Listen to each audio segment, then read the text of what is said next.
పట్టణాలు నగరాల్లో ప్రభుత్వ స్థలాల ఆక్రమణల పట్ల కఠినంగా వ్యవహరిస్తామని మంత్రి నారాయణ హెచ్చరించారు. స్థలాలు ఆక్రమించి నిర్మాణాలు చేపట్టిన వారు స్వచ్ఛందంగా అప్పగించాలని, లేదంటే ప్రభుత్వమే స్వాధీనం చేసుకుంటుందని ప్రకటించారు.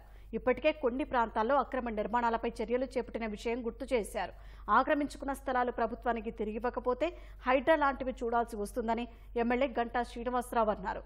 విశాఖ కాపులపడ డంపింగ్ యార్డ్, ఘన వ్యర్థాల నిర్వహణ ప్లాంటును మంత్రి Narayana, MLA Ganta Srinivasarao, GVMC commissioner Sampath Kumar పరిశీలించారు.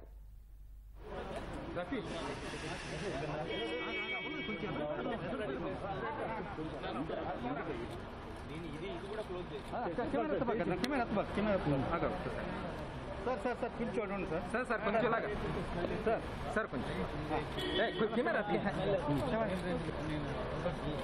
Sir sir sir commission sir commission sir sir sir sir sir commission sir sir అలారండి సార్ కమిషన్ కొద్దిగా పార్కు స్థలాలు కావచ్చు, లేదా ఏ స్థలాలైనా ఇలాంటి ఖచ్చితంగా ప్రభుత్వం చర్యలు తీసుకుని వాటిని ఆక్యుపై చేసుకుంటారు.